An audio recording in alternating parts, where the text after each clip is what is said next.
Yep, yep. We'll just make this as impromptu as we can. This is sort of like a surprise visit. And this is Mark, a friend of Bill of Off the Beaten Path Nursery near Lancaster, one of my favorite sellers and one of the most honest people in the business that I've ever met. And we're going to take a little walk, and they would like to see my fig collection, so we're just going to impromptu just walk around, okay, and take a look at things. Is that okay? Sounds good. Fantastic. This way.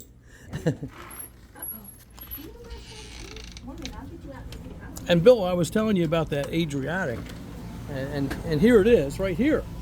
I would love for you to take a look at it. Let me get my shoes on. But you can see how it is really, really a very vigorous tree. You know, it has like a weird Celeste type of leaf almost, right?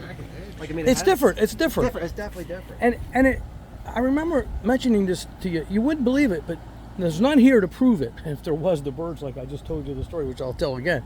But this Adriatic, uncharacteristic of Adriatics, it will produce breba. Quite a few breba, which is really an anomaly, right? I mean, but it does. And I've had this tree at my office building. It was, 15, 20 foot tall before. And then we had to yank it out for a number of reasons. But it used to produce a tremendous amount of breba, actually, too. But it has one flaw. This tree has one flaw. It takes a long time to develop. This has been here several years, and it's the first time. This is the first time it's produced even a single fruit. It just doesn't. Now I have J.H. Adriatic around the corner, and I'll show you. And it produced fruit the first year, a couple, But this doesn't. You have to be very patient. But after about 3 or 4 years, and sometimes even 5, it will start to produce. And the odd thing about it, I don't know if it was because of the mountainous area where it was cold and it was snow all the time. The odd thing about it is it doesn't bud early. It buds later than the other figs. That probably protected it in the mountainous area near Teramo in Italy, near the Gran Grasso mountain. I forget the exact mountain where my Uncle Mario lived. But once it shows up on the tree, it will mature very fast. That's an odd thing, isn't it? Yeah. Which is a good thing too. But Do you consider that the soil versus the Jersey maybe more clay? I don't know. it's more sand here. Oh, yeah. So Yeah. Is that one of the things? It's that not maybe as is- good. Okay. My soil is not as good here in Virginia as it is in New Jersey. Gotcha. And the reason why is it's very sandy, Right. and there's nematodes. Is And there? so I've had problems with nematodes. I figured out how to control them pretty much, as you can see. Yeah. And I've got some very, very old trees. And so I've compensated for it, but it's not as good as the soil in New Jersey. Holy cow! I thought for a second that was a weed. That's all new plants coming. Yeah, because these trees have been here so long. This has been here for 28 years, that Oh. tree. That's incredible. What is this? Yeah, this is XL. Yeah, it's XL. It's Iracondit's XL, Right. and it's one of those oldie but goodies, and it's moved across. As I chop, because I can't let them get too big, You Bill. missed one. If I let them get too big, I can't manage them. So I chop them and I chop them and I chop them, and they grow back and they grow back. What was that? They missed one. Oh wow! Take it. No. Go ahead and see if it's any good. Well, Go ahead. I'm not going to pull it yet. I'll squeeze. Go ahead, pull it. No, please. Pull it. Yeah, sure. Is it ripe? Take it. I thought the birds got every single fig I have. They missed one fig. Thank you for finding that, Mark. It is right. Go ahead. Yeah, Break it it's open. a sapling. This is an impromptu moment. I'm glad. And this is XL.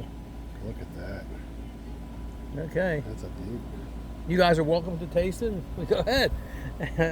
You found it. That's great.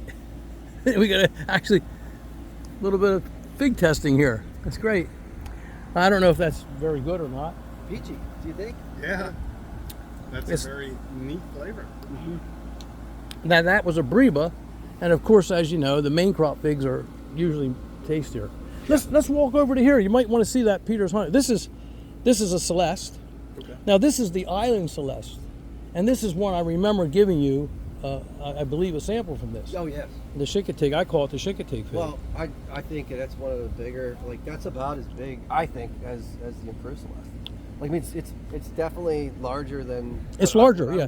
Definitely. I remember when you were here before and you liked it. Oh, And for sure. Yeah, and I mean, it's just it's got a different, slightly different profile. I love this tree, Bill. I love it. And you know what? The deer, and I've been remiss. I should have put a net over and things, but I'm getting older. I have these three properties I have to visit. It's hard for me to keep up with them. But the deer come around from this way, and they eat on this side of the tree, or else this whole tree, and it's only a few years old, this whole tree would look like this, see? Like this, all the way around. It's just a beautiful tree. It's so productive. But I have others. But isn't that Adriatic quite different, though? I mean, it's a bit different, isn't it? Yeah. It's very unique. I like it. I love the taste. It's a tangy, tangy taste. Oh, here, I would like to show you this. Guess what this one is? It's Smith. Ooh. And it overwintered last How year, about that? and it did very, very well. Is it putting figs on? Got a feeling. Yeah, it's got one. Look at that. It's got a couple. That's Mark's favorite. And so This is my absolute favorite. this is one of my favorite things too. And this is an experiment. Now I planted one the year before over there, but it was exposed to the wind, the winter winds. This one, it benefits from the nearness to the building, right? And so this one survived, even though it was young, and I planted it in the middle of last summer. It survived all winter and no problem. The other one survived too, but I think it took a little bit of pulp damage. It's something that it's just a theory that I have, that sometimes during a cold winter, the pulp can just get a little damaged, and the tree will look like it's vibrant, it's alive and well, but it's really not, and it takes a hit. But this is the Peter's honey. That's a very good lignified Peter's honey. Yeah, look at all the lignum. I mean, how much growth would you get a year? Like A lot, of new? a lot, So a this is all tremendous a lot. So it's already lignified pretty much. All Yeah, its growth. it's. I mean, it's just it's a tremendous producer. You can see it. This tree is amazing. And I made a video just a couple of years ago where I cut it all down to here. Radical. I called it radical pruning. You can see it in my collection. And look what happened just a couple of years later. Look at it. And I mean, I cut it right now. You can see it right in the video. But it just produces and produces and produces. Look at all those figs. That's a lot. And they're all get ripe. They will all. They'll all finish. Yeah, they're all. Maybe that the little tiny ones on the top might not make it, but most of the time, most of them get. Especially here because it's warmer in the fall because of the warm water around the island. You know. So what would you say is your last date, like your frost date here? Probably November. In November? Or Yeah, sometime in late November, around. Yeah, wow. I would say November, early November. I'm not sure. I really don't know. Yeah, let's just walk around. You might be able to recognize this because, believe it or not, and this is a coincidence. Let me get this on video because, you know where I got this tree. I'm going to tell you where I got this tree. This one.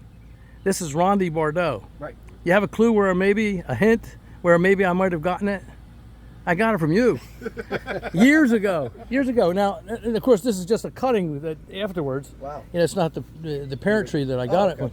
But here, I cut this back in the fall. You see how it's thicker on the bottom. See how thick it is? Yeah. Because it's ready to fruit. And because it's close to the house, I wanted lots of little lateral branches. And look, it's making fruit already. Yeah. It is. If I had a little tree like that, I'd pluck those off. You know, I would pluck those figs off to give it more time to mature. But because it's got such a big base on it, and it's an older tree, a couple of years old, you know, I can get those lateral growths and I can keep it contained next to the house. And this is going to produce a lot of figs someday. Ronde Bordeaux is one of my favorites. That's a good one. Yeah, it is, really. I remember you mentioned it was one of your favorites, too. Yeah. So this is XL. Now here you guys might like this tree. This is Hardy Chicago. It's hard to find a tree that will produce that much that many figs, but it's not my favorite tasting fig. It's it's a Mount Etna type, of course, and I've mentioned it, but it's very reliable and very tough, and it's been here for over a quarter of a century. Wow. If you look in there, there's big. I mean, it's been there a long, long time.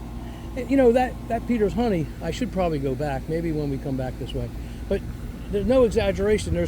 Well, let's just take a quick walk, can we?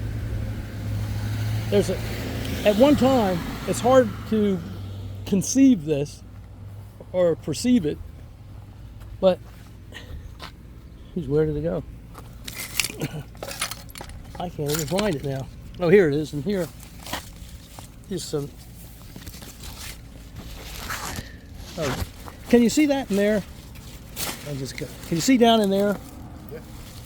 This tree was all the way. It was over a foot in diameter. You can see it right there. You see that? Wow. Imagine how tall that tree was.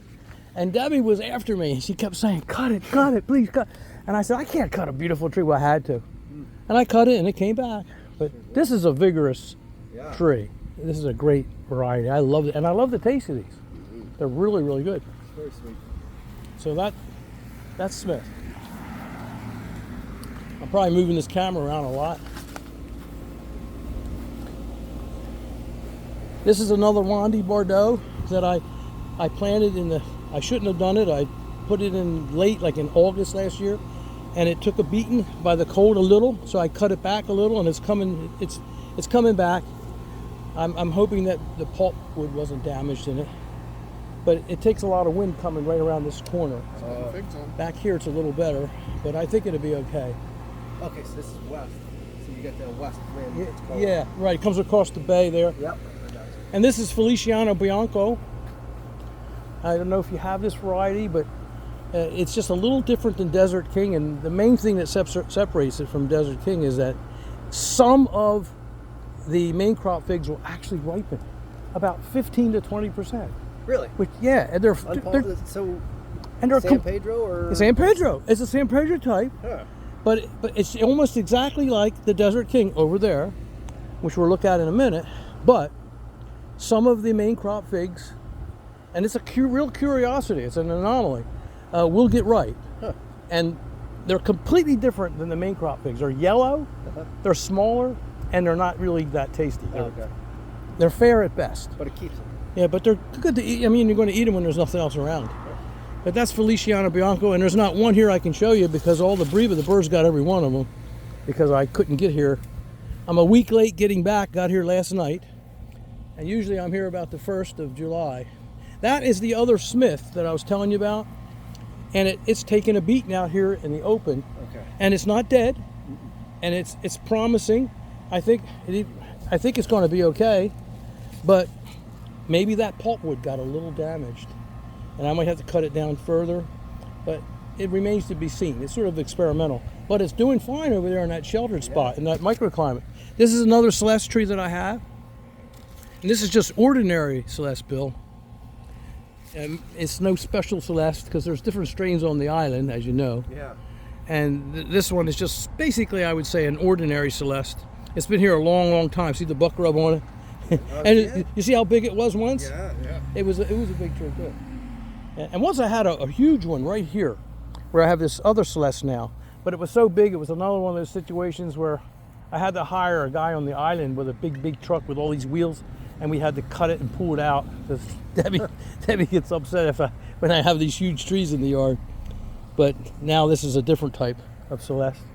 And this is the Desert King I told you about. And you can see it has a lot of main crop figs on it now.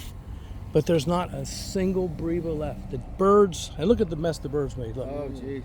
I mean, they destroyed this tree, Bill. Yeah. They got them all. Every single one, except for that one that you found. Yeah. That was great. And here's the JH Adriatic that I was telling you about. That's right here. And you see how different it is than the other Adriatic? The leaves, the color, I mean, everything. And it's not as, it doesn't grow as densely, and it's a great tree. I love it. I love the taste of JH. I don't know what your opinion is. I love it too. I mean, Do you? I think it's one of the better. I do too. At least in Lancaster, it has a tendency to split for some reason. I mean, I think it's got certain variants of like Adriatic seem to do a little bit better than that for splitting issues. Mm-hmm. Do you have any splitting issues yet? No, no. Split?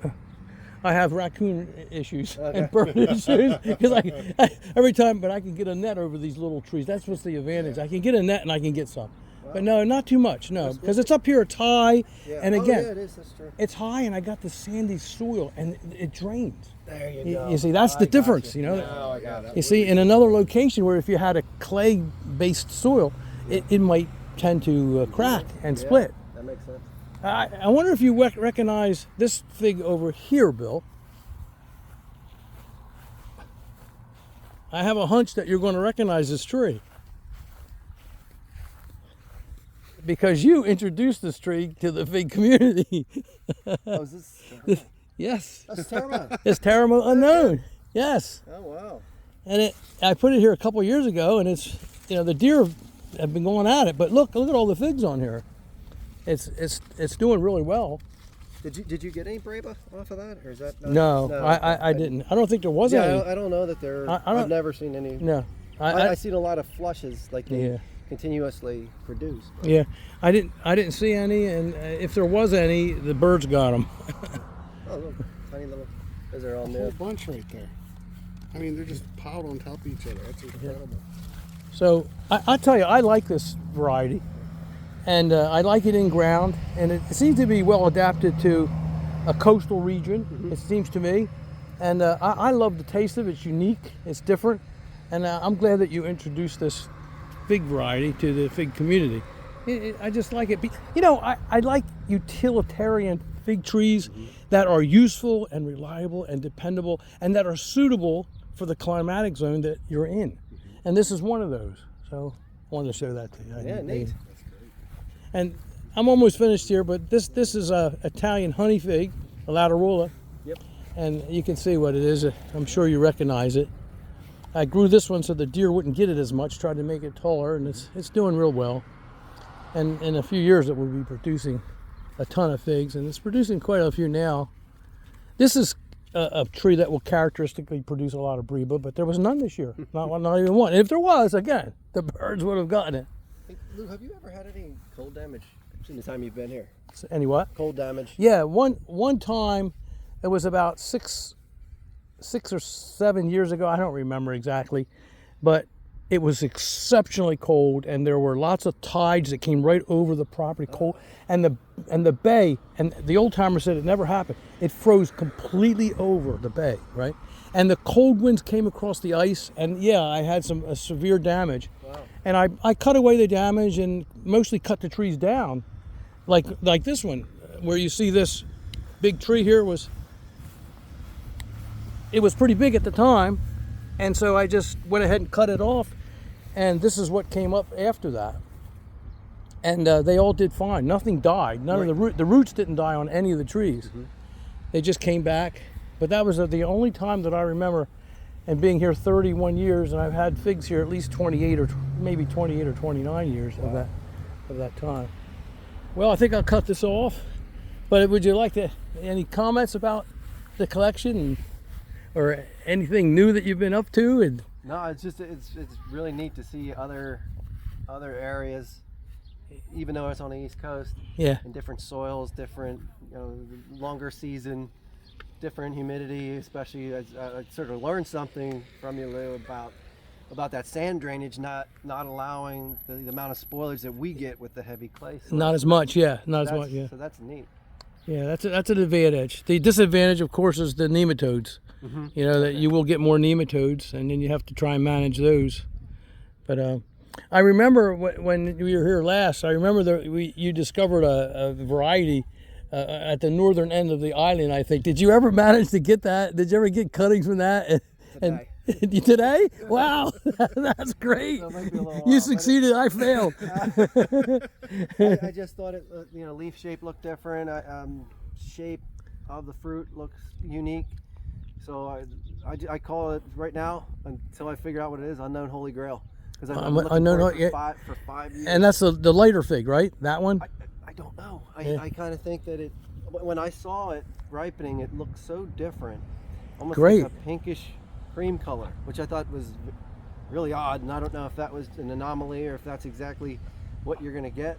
But the owner, I don't know if he was a collector or what, or brought it, because there was one fig tree in St. Michael's, Maryland, that I found, and the guy said, I brought it from France 20 years ago. Oh. And so I'm still trying to ID that. Oh, wow. Because I haven't had a right fig from it, so I guess the Unknown Holy Grail will probably be waiting another. I'll be very interested to follow up on that and find out what your report is on it. That's great. Well, I'm so glad that you guys visited today. I'm going to turn this off. It's probably getting too long. And it was nice meeting you, Mark. Nice meeting Thanks for you. visiting. Thank you. And with that, good day.